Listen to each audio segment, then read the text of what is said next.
Devin, thank you so much for joining me today. I'm really excited to chat. Thank you for having me. I'm excited as well.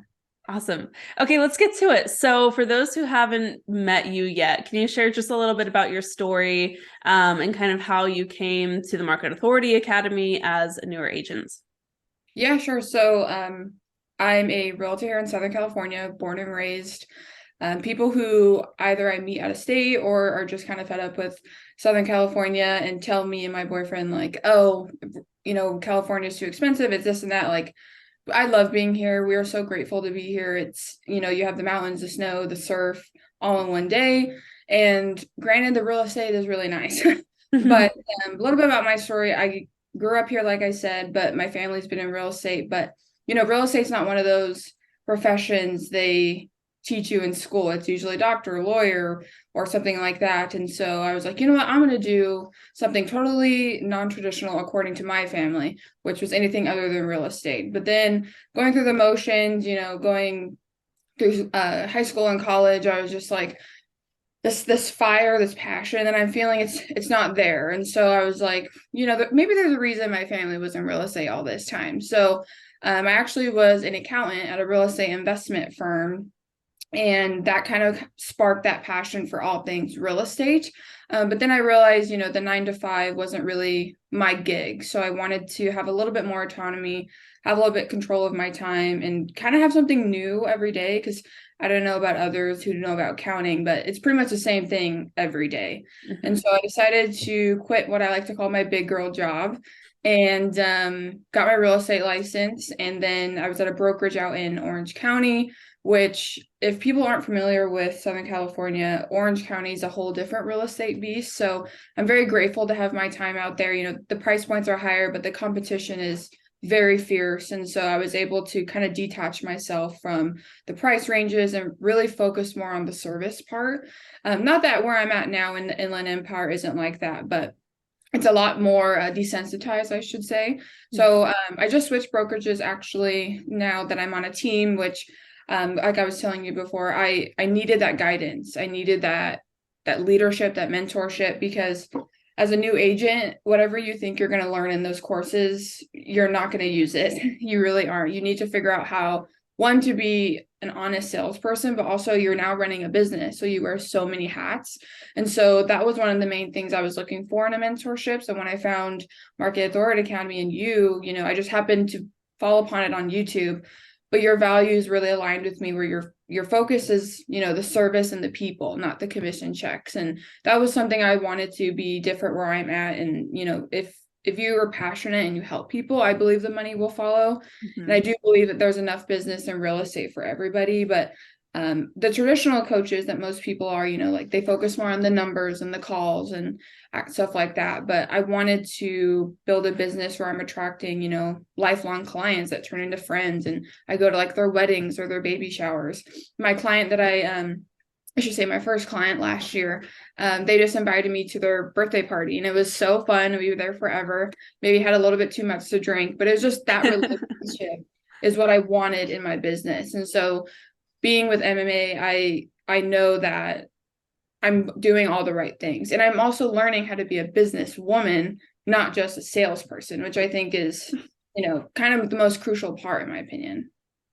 What have been some of those like realization moments where you learned what it actually meant to be a business person in real estate? Because I think that there is kind of a little bit of a transition from going from, oh, it's not just selling houses, it's like you said, wearing all the hats and actually running a business. There was definitely a disconnect for me getting into real estate, and it took me probably like 6 months to realize, like, wait a second, that's why things aren't clicking. Was there a moment like that for you, or was it just a gradual sense of like something's not clicking? No, yeah, it was definitely like that. I would say it took about 6 months too, just because you don't know what you don't know until you're in the daily grind and things like that. But for me, it was kind of twofold. So one was, at the previous brokerage I was at, people were cold calling day in and day out, which is part of the job.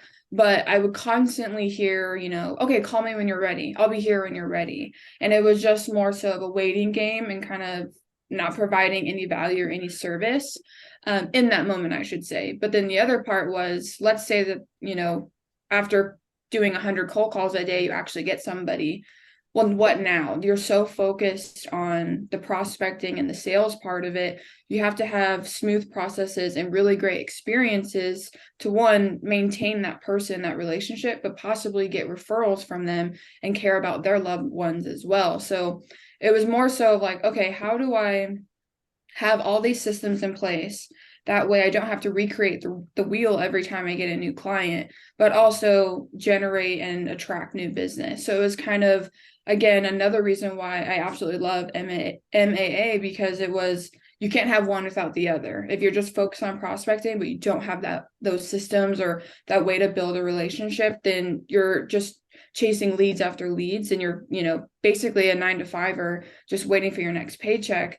But if you have all the systems, but you don't know how to attract those ideal clients, well, then you're just an operations manager. So you kind of have to have all of those systems in place. So like I said, they don't teach you that, but a lot of the more traditional coaches, and even my family too, because they're older generations than I am, they are so focused on, get your calls in. Or at my last brokerage, I would always hear, call your sphere, tell your sphere. Okay, well, I also don't want my sphere or my neighbors or my loved ones to run back inside when they see me, or feel like, oh my gosh, why is this person calling me? You know what I mean? Like, I really wanted to focus on the relationships and the business side, because I feel like those will just allow business to come. And that's kind of what MMA was teaching me and allowing me to have the business I have today. I love that. So I love how you articulated that. Thank you. What big wins have you been able to celebrate so far up until now? Yeah, so I would have to say, kind of going back to the two main things I think of is generating and maintaining, I like to call them relationships, because that's what this business is about, in my opinion, but also the systems. I now have all the right systems, thanks to you, obviously, but all the right systems to know, okay, this is what I need to do to stay on track, making sure that I take on that stress for my clients, and to promise that experience of, hey, this is actually fun. This is not supposed to be stressful. This is not supposed to be, a horrible experience, but also at the same time, being that trusted advisor and knowing that I have to set those realistic expectations. And this is a huge purchase for a lot of people. And I have to be more than just a friend, but I have to be more than just a professional advisor. So I would have to say my biggest win is knowing how to cultivate a relationship that is a little bit of both. And I would say that with my last client, that's kind of how we were. It was a referral, and I was able to balance that. Hey, this is the hard things that we need to do to get this happening, and also here's how we can enjoy the process at the same time. So I feel like that's another huge win. I feel like the other huge win I have is just knowing that after I'm doing my prospecting or doing my calls, or I receive a referral, I know exactly what to do. That way, when I decide to cut off work for the day, I'm at peace and I have balance. Because if I'm stressed out, it's going to not only reflect badly on my clients, but also my loved ones too. And that was another reason why I got into real estate, was being able to control my time and my efforts, and, really have a passion for something, but being able to turn it off and not feel guilty about it as well. I love that. I love that for you. That's really cool. Thank you. So where are we looking to this year? What goals? I want to kind of switch gears into looking ahead, maybe a little bit of life coaching. What goals are we looking to this year in 2023, and what struggles are we looking to overcome? Because regardless of how long you've been in the business, there's always going to be like new level, new devil struggles that come up. So what are we working on? So this year, I would love to be able to help 8 families or 8 individuals, whether that be, with a sale or a buy or an investment. It doesn't matter. What if I just help 8 people, I will be extremely happy. The other thing too that I think I would really like to achieve is just to have a little bit more structure in my day. I've been doing a lot of MMA work, and I have theme days, and I make sure that I don't need to cram everything in one day, but I still kind of feel like I'm not doing enough. But that could also be, I'm still transitioning my mindset and my activities from a 9-to-5 work grind, where it's sometimes, yeah, I'm there for 8 hours, but maybe I'm not doing the most efficient work there. Whereas here, I can work for about 5 hours a day and get more done than I would in 8 hours instead of having all that busy work. So I think obstacles would have to be one, just getting out of my comfort zone, getting out there. I'm a huge introvert. I love being, a homebody, but I know I have to get out there, kind of meet new people.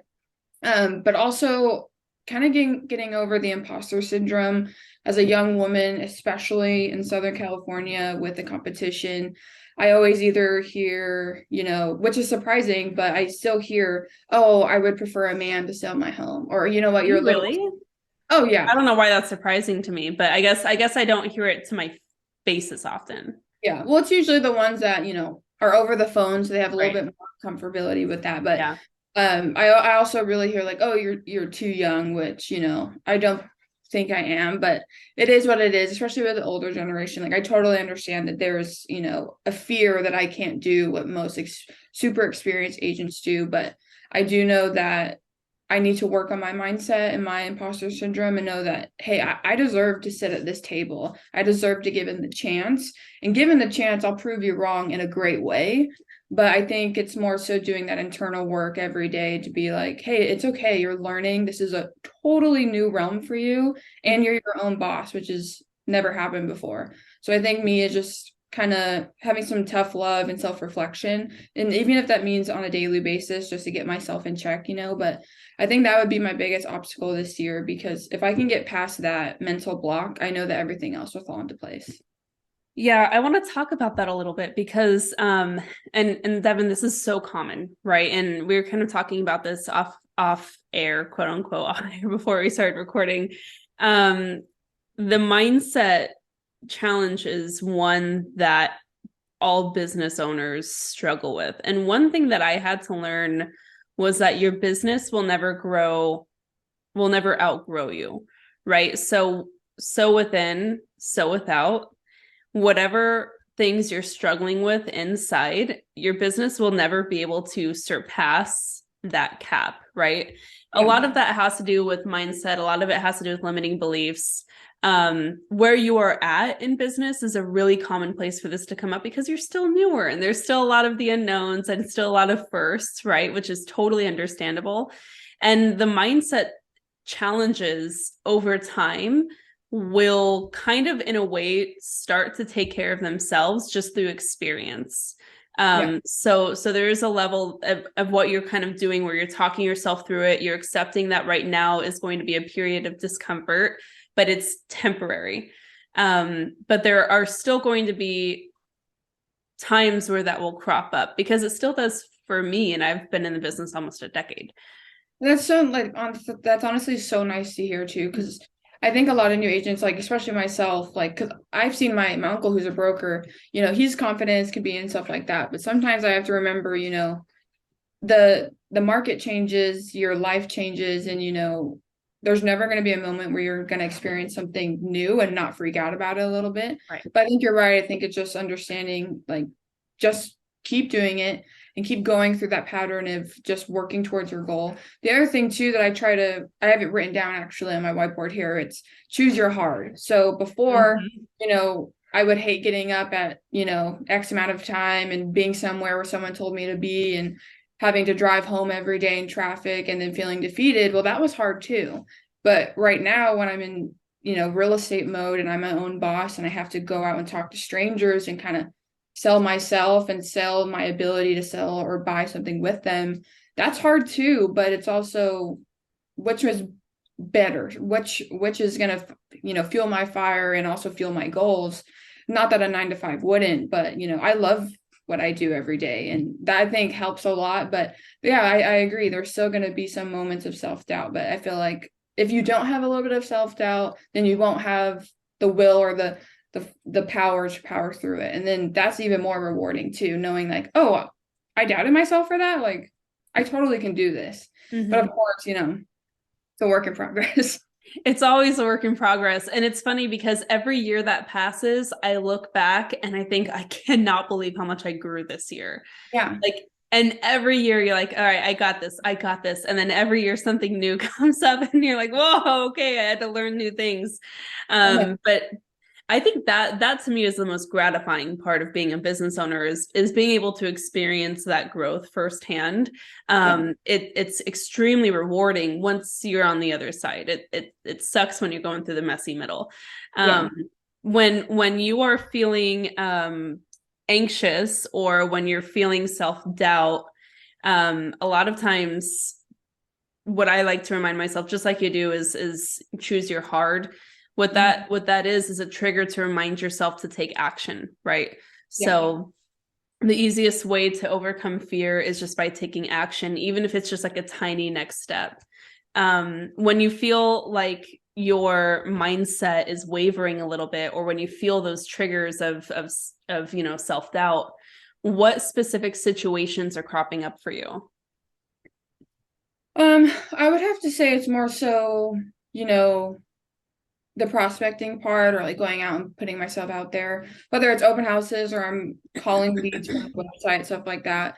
It's never fun to ask a stranger to listen to you for a second and just to hear you out, especially when they're getting 1,000 calls a day, or there's Yeah. some people that are just, really self-serving and really sharky about it. And I'm their fifth call of the day and they're not too happy about it. But I would have to say before I do my calls, or if after I do a hard call, or before I open my open house for the weekend, I usually will sit down and just kind of tell myself, hey, think about how you're feeling. Are you anxious? Okay, cool. That's great. But instead of feeling anxious because you're scared, like transition that feeling from I'm anxious because I'm excited. And then the other thing too I think about is like if I need a moment, then I'll take out a journal and I'll write like my affirmation, stuff like that. But sometimes it's all about redirecting that feeling into something positive, kind of what you said too, where it's like, okay, having a negative thought, but turning into a positive action. Because sometimes it is all about faking it till you make it, but sometimes your body does need you to redirect because, and I believe too, like, yeah, you're anxious, but your body doesn't really know what you're anxious about. It's just a feeling. So if you tell your body, hey, yeah, we're probably not feeling the best right now, but the outcome's really great. Or sometimes I like to do like little rewards for myself. So like I tell myself if I have 10 conversations a day, then I can take the dog on a walk or I can have a second coffee. So it's just like little things. I know it may kind of sound ridiculous, but it's little things like that Oh. that kind of keep you going every day. Or Mhm. even before my boyfriend gets home, okay, let's do 10 more calls and then I can turn it off and spend time with him. Because if I don't do those things when I'm spending time with him or just time by myself or if I'm out with a client, my brain's constantly thinking of all the things I didn't do that I promised myself I would do. Yeah, it's weird because I like that you mentioned it because I have found that a lot of anxiety I have too is when I'm putting things off, when I haven't completed something. And a lot of times it's anxiety, but sometimes it's also guilt knowing that I haven't like gotten to that email or haven't gotten to this. I've experienced a lot of guilt in the last year in dealing with my own personal stuff. So I totally get it. Those are really good things that we can take control of because you can control your mindset through some of these hacks. What other things can you do? Like, let's kind of workshop this. What other things can we do to make sure that you're prepared to have conversations, that you have the right skills to go through some of these situations that might require you to go outside of your comfort zone?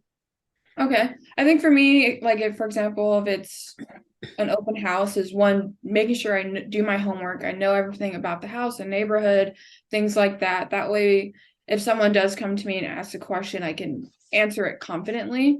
Hmm. I think the other thing too would be, before I start my work day, and I do this, I rewatched Karen Ann's workshop where I read that 90-day letter to myself. I review my launch pad of all my goals, and I'm like, there's a reason why I have these goals because I know I can do it. But I'm a planner, but sometimes that's a fault. So I try to think of like, okay, yeah, this is my quarterly goal, but let's just focus on what I can do today Mhm. instead of getting overwhelmed. The other thing too is if I have a script in front of me, depending on who I'm talking to, what the house is about or the area, whatever, I want to set an intention. So what am I going to be asking instead of just reading off this script and then hoping it Yeah. works out? Like, treat this person like a human and actually get to know their story a little bit, but don't lean on, the robotics of, the scripts and things like that. But I think for me too, it's just making sure you go into any situation with intention, because if you're present and you're intentional, there's very little room for slip ups in my opinion. But the other thing too is remembering, like, I'm calling just another person. If I treat them like a person, then they'll probably appreciate it a little bit more. That fifth call that person probably got is me, and they're probably not too excited about it. But if I don't immediately say, hey, are you want to sell your house today? They're gonna be like, well, no, I don't know you, and you treat me like a commission check. But if I say, hey, like, do you have a sec? What happened? What are your goals and things like that? The people are a lot more receptive to wanting to talk about themselves.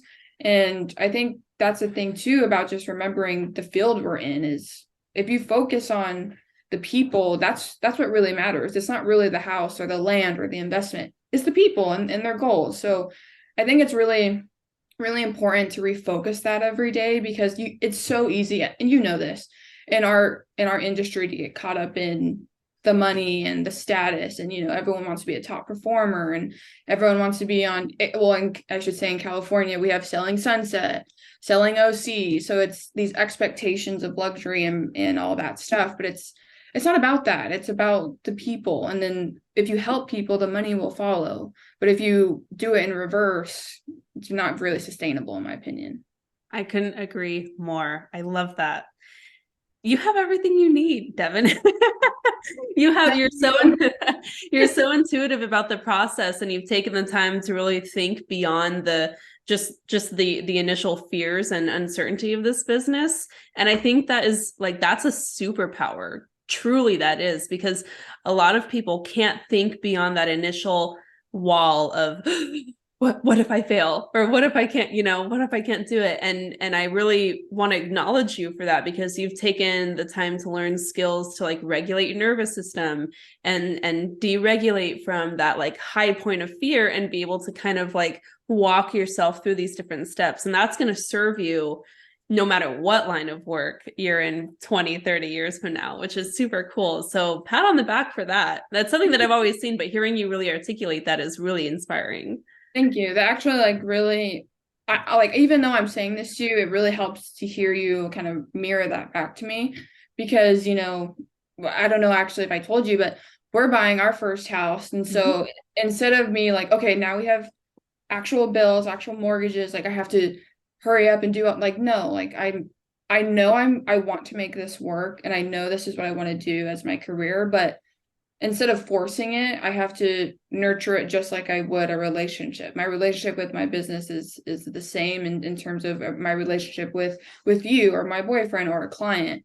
And so I think it's really nice to hear you say that, because sometimes, even though I'm saying all this to you and I'm doing it in the moment, before I shut off for the work for the day, I need to remember. Actually, I think I'm going to write that down on my whiteboard here, what my superpower is, because sometimes I need the reminder. Yeah, no, it's helpful, because things that might come naturally to us, or things that we've been doing for a while, we can forget that they can be real difference makers. So you should do that. Thank you. Yeah. So let's talk about trusting the process. Let's talk about the process specifically. So to get to helping 8 families or 8 individuals, what's the plan? What do we need to do to get there? What's going to be the lead sources, and what is that routine going to look like for you? Okay. You should see my launch pad. You'd be so proud. So Oh, I would love to see it. oh, okay, Send I'll it send it over. to you. So with the business planning workshop, which actually was perfect, because that was probably one of the best tools I've ever seen, because you broke it down not only from, the financial side, but also the lead sources and the planning and the systems. Because, at my last brokerage, there was like, okay, go ahead and sell 4 units. Okay, like how do I do that? When I had that in my back pocket, I know, okay, I would like to do 8 units this year. For quarter 1, for example, my goal is 3. And so I know I need to do 1 open house each weekend. So about 3 or 4 a month. So the reason I say 3 or 4 just because just in case, family things happen or Yeah. emergencies happens or last minute appointments. So 3 to 4 open houses a month. I would like to have, anywhere between 10 and 12 leads from there. I'm on a team, so we get, website leads. So I try to have 12 leads from the team each month. And recently I asked you what's the difference between a prospect and a lead. So every Friday I go into my lead and deal tracker and I make sure, like, is this person really a lead or is it a prospect? You know what I mean? So it's really nice to differentiate the two where I can refocus my energy and things like that. My goal is, one referral a month. So nurturing my relationships and, not constantly talking about real estate all the time, but being there for my friends and family, spending time with them, things like that. Like I said, open houses, team leads, referrals. And then the other one that I really wanted to get into is not really real estate related. But kind of, I have a huge passion for dogs. As you know, my dog is my child. So I would love to be able to volunteer at a shelter or rescue and just commit maybe an hour of my time every month. I know it's not a lot, but just to be present and give and not expect anything back. And I feel like that will, one, warm my soul a little bit, but also being able to show people that, this business isn't always just the sharky commission chasing people. And so, for example, my team lead, she's super into exotic birds. So she flies her birds with a group of people, and she's gotten so much business out of that group just because she loves, they have something in common, but she doesn't treat them like, a pond of leads, you know what I mean? So I would love to have my little outlet with dogs just because I do love them. I love that. I want to touch on that because that's something that we can kind of put a bow on really quickly. Yeah. I love that for you. So you don't have to name it if you don't want to, but do you have an idea or maybe a list of organizations that you can get involved with? I do know of 2, but they're in Los Angeles. So I'm Mm. not, and that's not an area that I serve. So I'm Mhm. not quite sure if that would be the most beneficial. But my office and our main business is here in Corona. So the Corona Animal Shelter is literally right by my office. And I know that there's always tons of overflow and dogs and so um, I would love to commit an hour each month to that specific shelter. But then I would also hopefully at the end of the year, with my team as well, if we can do it, but have, an adoption event where if you Mhm. want to come, like I'll bring like collars and toys and things like that, or we'll like offer to pay for their adoption fee, which is I think like $35. So if just a way to give back as well. So that's a goal of mine. I don't know if it's going to happen this year just because, I am on a team, so I have to make sure it's coordinating with the team brand, which it is, but I would love to be able to do an event like that this year. I love that. So the Corona shelter, when can you commit to reach out to them and maybe schedule a time to start getting involved with them? I think, well, I do know the volunteer process is a little bit more in depth than most. So the ones in LA, I just submitted a form online and they're like, sure, come whenever. I do know the Corona shelter is a little bit more strict with like background checks, stuff like that. So I have to get that process going. And then I think before I ask to do an event, because I don't want it to seem self-serving, I would like to spend some time there. I would say Yeah. maybe 2 or 3 months. And that way, one, they get to know me too, know what I'm about. But before I immediately ask of something, I would prefer to give. So I would like to say, by May, have that conversation and then maybe plan it around maybe not Christmas time, but maybe like November-ish, Thanksgiving time. That way, before the holidays, people want to get a puppy, or I know summer's a big time too, but school starts in August. So maybe November might be that slower time for people to actually want to know a new family member. Yeah, and maybe over time in kind of learning more about their process and their Yeah. shelter and their kind of rhythms too, you might be able to refine that even better just through being more involved and having conversations with them too. So I just want to make sure. So you have already submitted that application with them and you're just kind of in the process?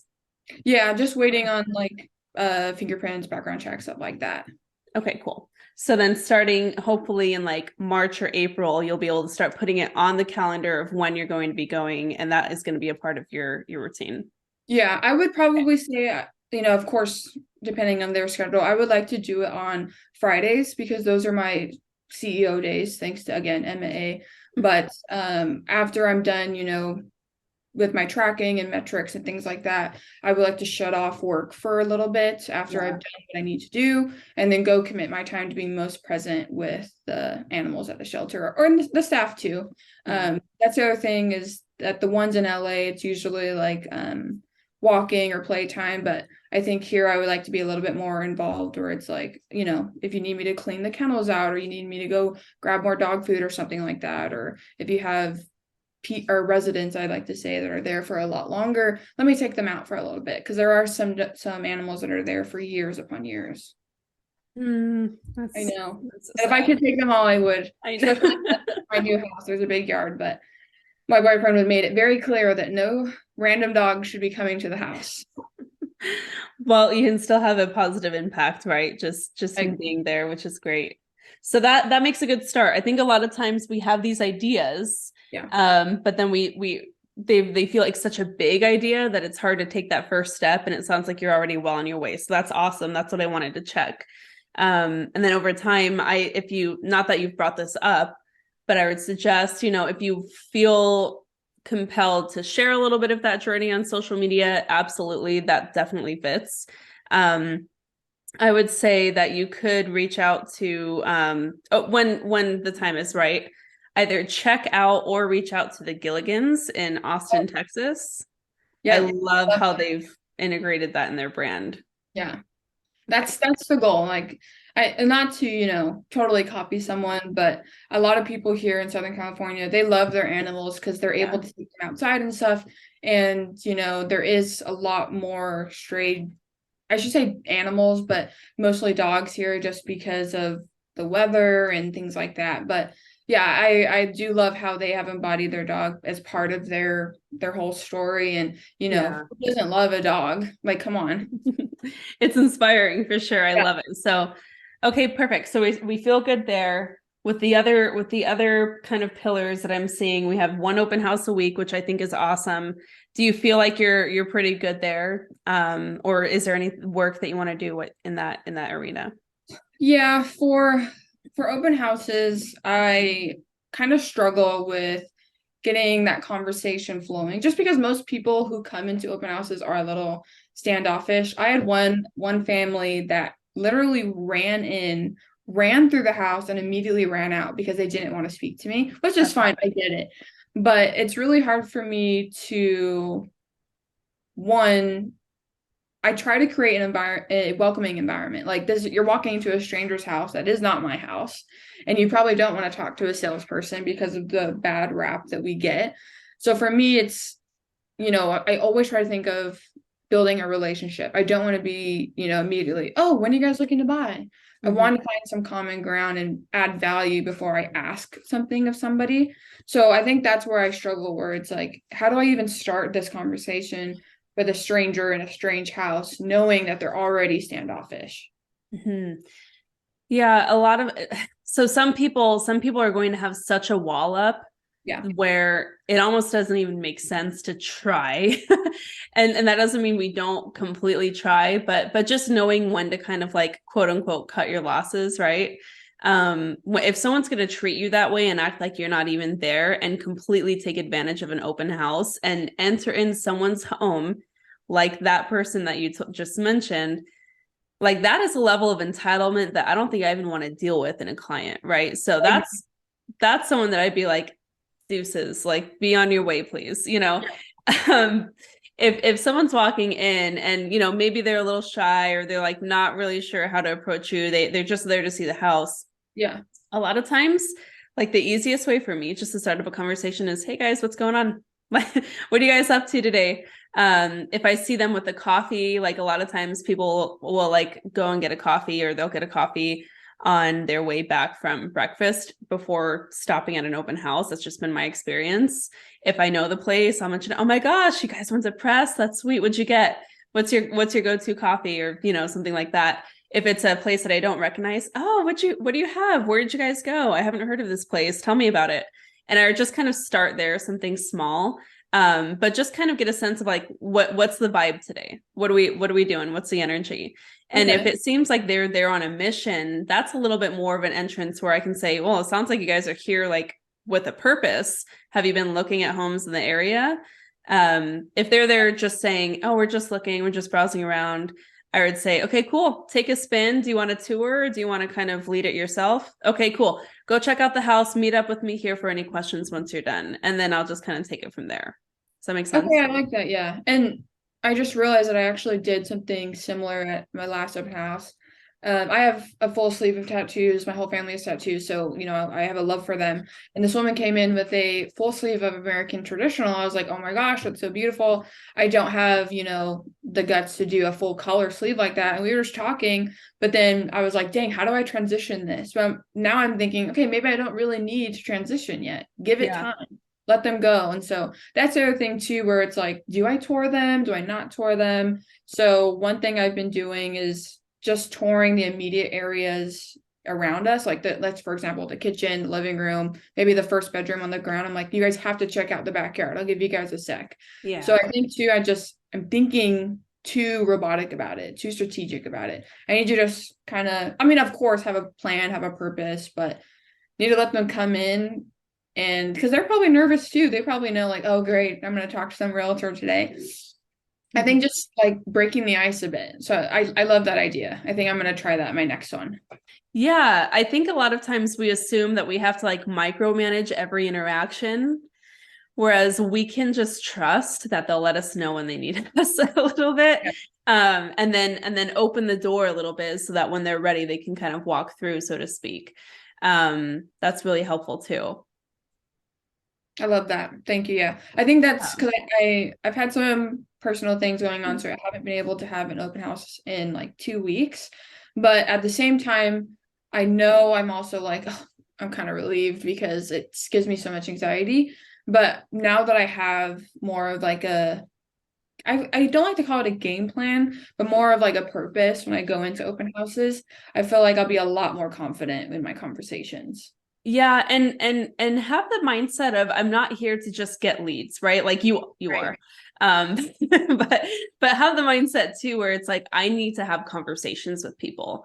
Like Yeah. like you're almost even not to the place to where you're trying to like just convert. You need to get to the place to where you feel comfortable in your own skin having conversations. You need to get to the place where you're having ownership in that situation.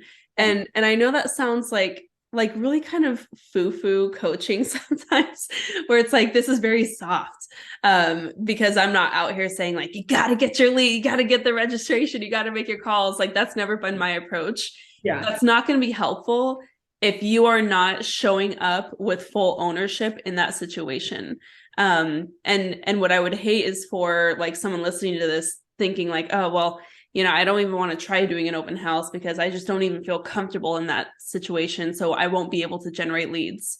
Well, let's move the goalpost. Maybe it's not generating leads this month. Maybe this month, our intention, to use your words, which I love, is really just to get comfortable having those conversations and get into a cadence where you feel like, okay, I'm a little better at understanding when to kind of segue into the real estate talk and when to just kind of let them do their thing, right? That's an intuition that we can kind of develop.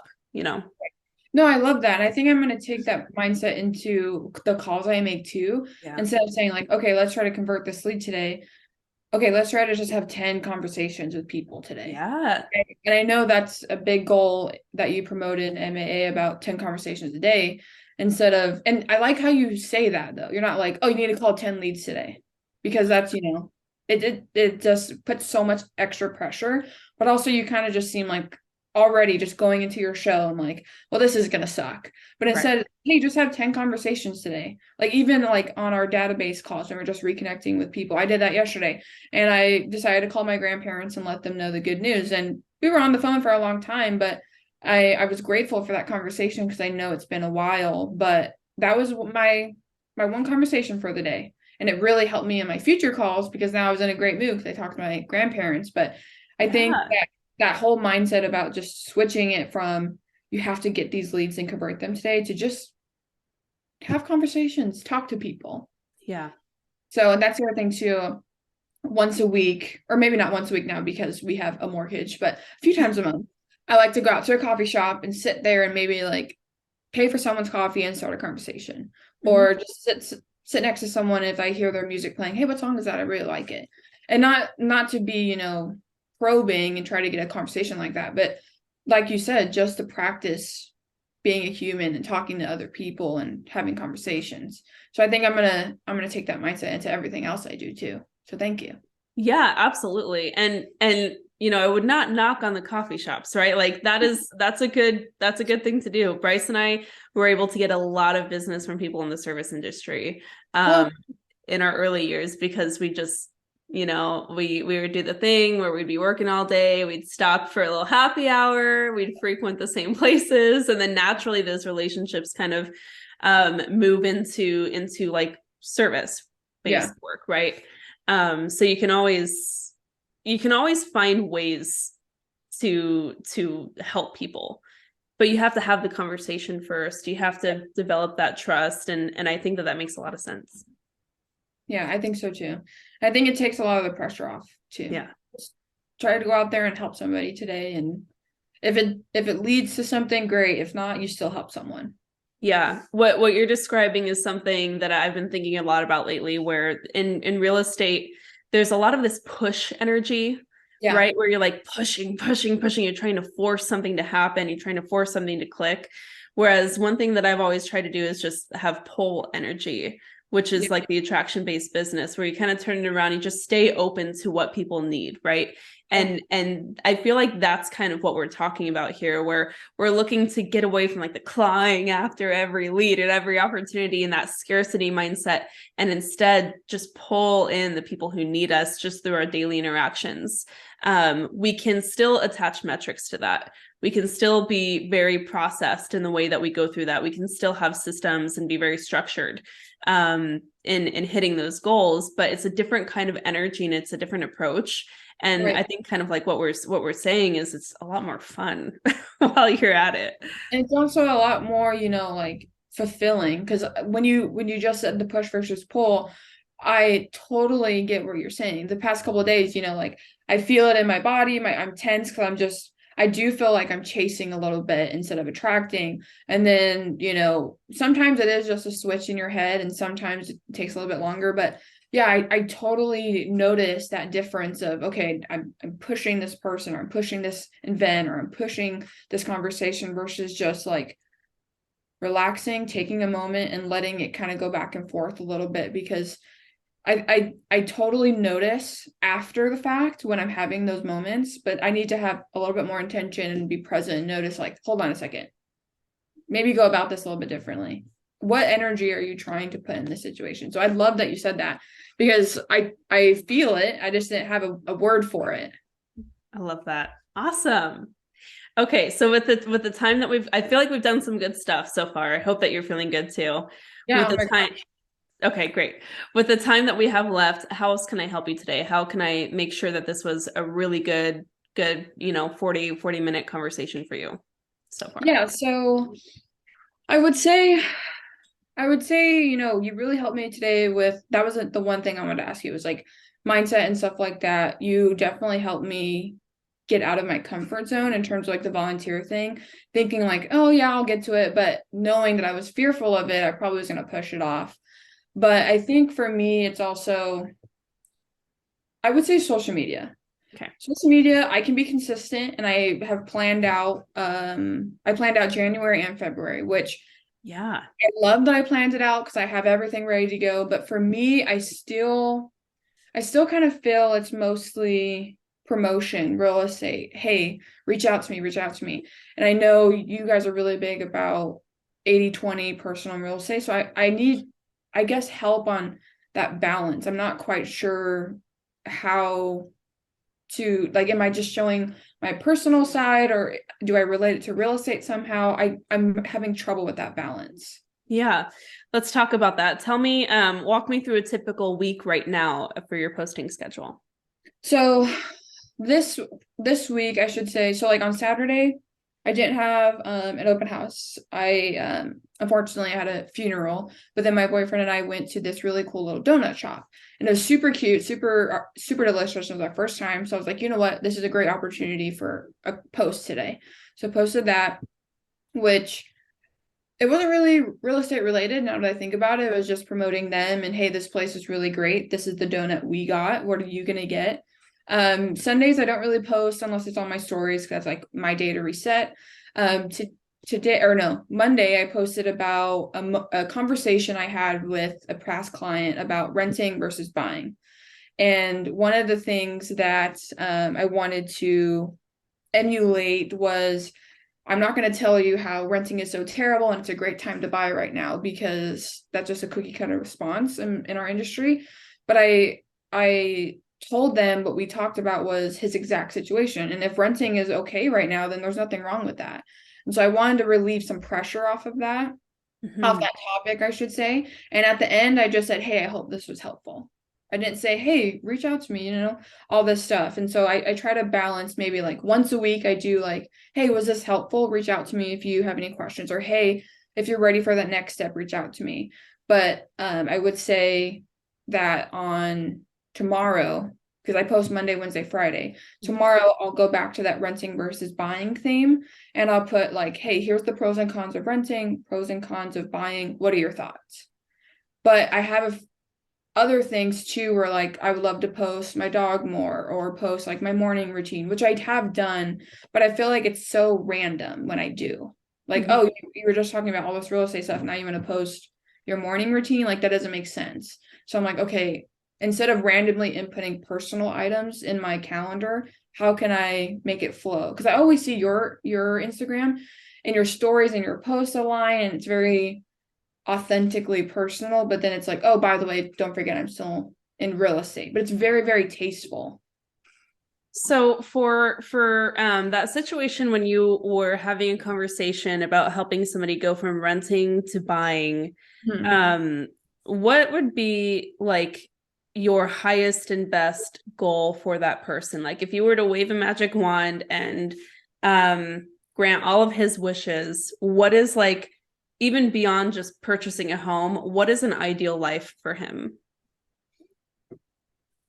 Well, we talked about it, and I asked him, I was like, do you want to rent forever? And without hesitation, he's like, absolutely not. Okay, then let's figure out what buying would do for your lifestyle, for your stress load, for everything. So he said that his commute would be a little bit longer, but he also has the ability to have family over and to have, a little bit more customization in his home. And he also said that, the tax benefits that he's a business owner, tax benefits that he would gain would really help his financial position. I said, okay, all that's great.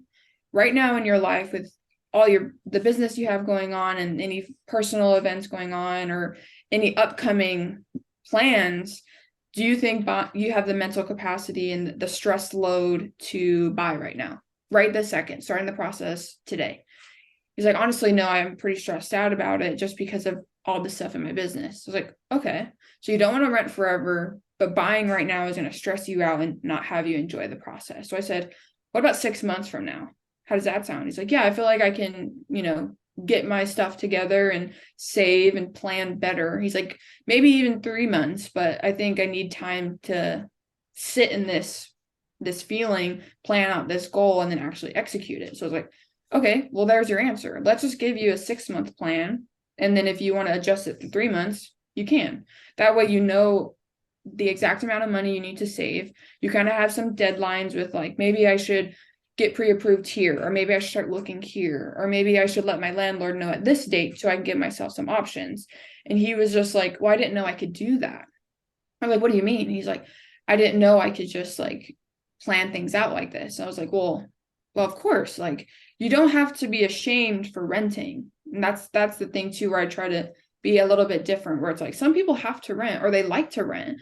And some people like to rent forever, but then they, build wealth other ways. And it's like, instead of shaming somebody for their housing situation that they're either forced in or comfortable in, present a different perspective. And more of like guidance versus like, how dare you rent? It's so bad for you. You're paying someone else's mortgage. Well, that's going to stress them out. And then they're just, backpedaling at that point. So I wanted to share that story and that perspective.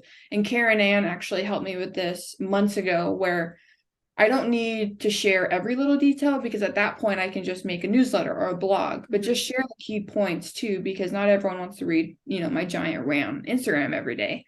But as long as you're sharing the key points and it's authentic, then it's going to be received better.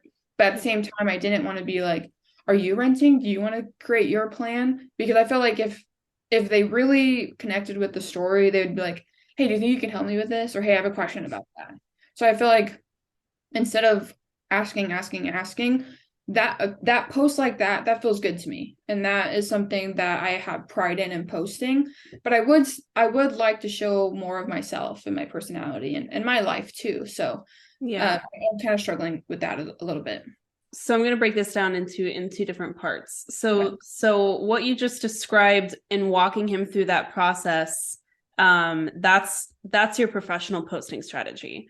You're documenting less than you are advertising. So he didn't know that you can create a plan like that, because that's not really something that you can Google. It's a little bit more nuanced. It's not a 3 steps to buy a house. Most people aren't even at that point of like, how do I buy a house? They're more asking the questions that he is, like, should I buy a house? Yeah. Like, when? Like, what's the steps to prepare? Right. So like, that's your professional strategy. And that's the stuff where you're posting 1 or 2 times a week, and you're just making it like very selective in what you're posting. And I think that your intuition is serving you really right in how you want to approach that conversation. But I want to point out the first part of the conversation you had with him, because when you said, well, what would buying do for you? Key things that he pointed out was being able to curate his environment. So have an environment that inspires him, which is very important, as we know, as a business owner to him. That's going to be really important, that he lives in a place where he feels like he has control in the way he feels every single day. So little keywords that we want to be thinking of is like interiors, loving your space, morning routines is a big part of that, because that's like a sacred part of how you are in your home, right? Your home is going to be a safe haven to where you can have that daily reset. And maybe that goes through as a daily routine, which the reason I'm saying this is because that directly aligns with the thing that you want to be posting about. So you posting about a daily routine is actually directly relevant to his interests as a home buyer. So I want you to just think about it from that situation. The other thing he's saying is important to him is, yes, he might have a commute, which, what is he doing on the commute? Is he listening to podcasts? Is he listening to audiobooks? Is he listening to music? Understanding what our ideal clients are doing in that time, and then finding where the alignment is, that is another key that you can be posting about that stuff. So for example, I love podcasts, and so do a lot of my people. Like, they also listen to podcasts. So that would be a natural thing for me to talk about, because there is alignment there. He wants to have people over at his house. When is he going to have people over at his house? What is that going to look like? Can you share how you hope and wish to entertain in your home? And maybe that's something that you're also excited for, or maybe just having space for your dog, right? To have a little bit more, right? Like, all of these things, what you want to post about and what you're interested in is the exact same stuff that they're telling you. And so if we can just give ourselves permission to say, like, we do have a lot of synergy, and I can share it naturally just because this is something that I'm also interested in, that's going to serve you really well. Because as they are following you for that 6 months while they're preparing for their home purchase, just for example, they're going to see Devin really gets it. Like, man, I'm really into that kind of stuff too. Like, she understands what's important beyond just like real estate. And that's somebody that I want to be working with, because that's important to me too. Yeah. Okay. Yeah. I love how you put that too, because it helps me 10x my content a little bit more. Because that was the other thing too, where I was like, man, I have to make a new topic every week. I feel like it's not flowing well, or like, okay, now I'm running out of topics to talk about. But instead, slow it down a bit and have more of like for example, there's a little park right here that I go to, and me and one of my really good friends went with our dogs, and it's something that we'd never really done before, but we really love that time together. And instead of just sharing like, hey, look at this, I don't know, look at this kitchen remodel, I can post something about that and be like, love reconnecting with friends, or love talking about goals with friends and our dogs or something like that. So yeah, I think I need to maybe disconnect a bit in terms of how can I connect on a human level? Like, even if it's not real estate related, that's okay. I think that's where I got caught up, was like everything I post has to be real estate. Well, no, because then people are going to hate you and they're Yeah. going to follow you. And you But know that subconsciously, that's what's holding yeah, you back from actually like executing on any one plan, right? and also too, I did it last week. A lot of my most engaged posts or interacted posts are the ones that are personal, or the ones that maybe are slightly real estate related, but it's more so like, hey, this is what I'm interested in. What about you? And so I think I need to. I'm going to do it at the end of the month for March, and I think I'm going to try to reconnect with people in that sense, because I think the other thing too is I was focusing so much on attracting new people to my page Right. instead of nurturing who I do have, which is a lot of friends and family. So I think I need to step back a little bit and do that for March. Yeah, you almost want to so one way that I've been thinking about for Instagram Mm.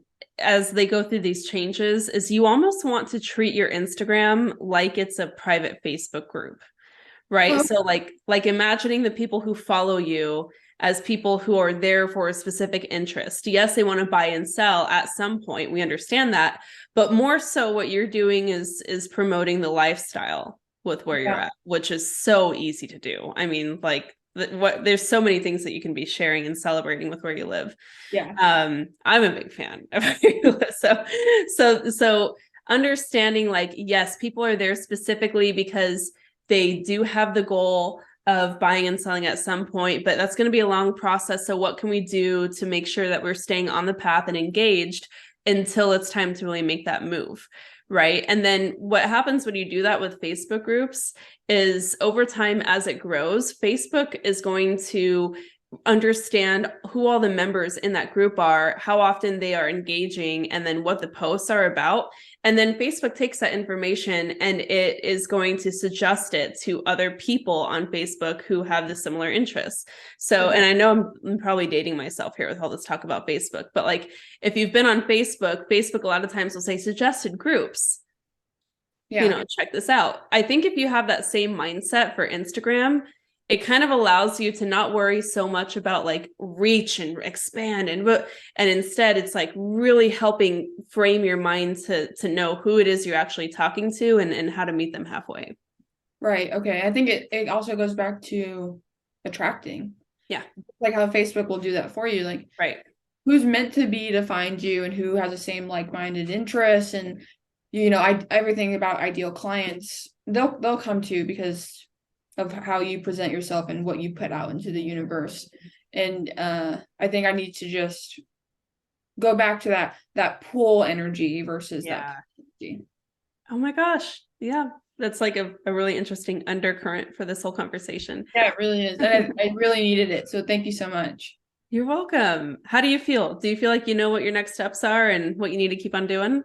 Yeah, I feel relieved now that I'm like, one, knowing that I am on the right track, I am doing enough, but also like I'm a little bit more excited just because it's only February and I have the whole rest of the year. And even though, let's say, for the first 2 months, January and February, I should say, I didn't like something, well, okay, I have the rest of the year to adjust or to pivot. And I think I needed that little spark of excitement back, because not that I don't love it, but sometimes getting caught up in the day to day or my daily goals, it does help to kind of step back and be like, hey, you're doing a good job. Like, it's Yeah. okay.